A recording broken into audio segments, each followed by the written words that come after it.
வணக்கம். இன்றைய தினம் 16 ஜூலை 2025 10 நிமிஷம் 4 மணி 40 நிமிஷம் ஆகுது.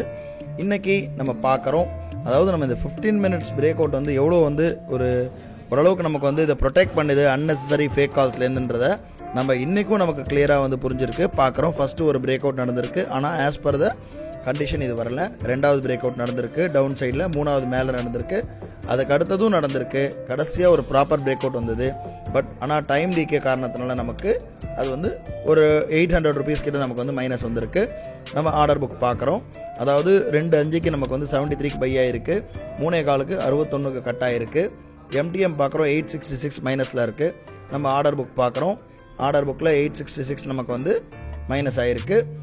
அதே போல் நான் இப்போ ரீசெண்டாக இன்றைக்கி அப்லோட் பண்ணியிருக்கக்கூடிய இன்னொரு புது ஸ்ட்ராட்டஜி போட்டிருந்தேன், நிஃப்டி ரோலிங் ஸ்ட்ராடல் வித் 100 பாயிண்ட்ஸ்ன்னு சொல்லிட்டு. அதில் பார்த்தோம்னா நம்ம இது வந்து காத்தாலே வந்து ஆன் பண்ணி வச்சுருக்கோம். கரெக்டாக 9 மணி 15 நிமிஷத்துக்கே எடுத்திருக்கு. இது பார்த்தீங்கன்னா 25,200 கால் ஆப்ஷன், அதே போல் 25,200 புட் ஆப்ஷனும் வந்து எடுத்திருக்கு 74 ரூபாய்க்கு. ரெண்டுமே கரெக்டாக 2 மணி 59 நிமிஷத்துக்கு கட் ஆகிடும். ஏன்னா 3 மணிக்கு மேலே மூவ்மெண்ட் இருக்கும், சப்போஸ் ஒன் சைடு மாறலாம். So as per the condition cut ஆகிருக்கு. ஓவரால் பார்த்திங்கன்னா இதில் 2812 நமக்கு வந்து ப்ராஃபிட் வந்திருக்கு. இன்றைக்கி வந்து ட்ரேடை வந்து முடிஞ்சது. நாளை வந்து ஒரு புது வீடியோவில் சந்திக்கலாம். நன்றி, வணக்கம்.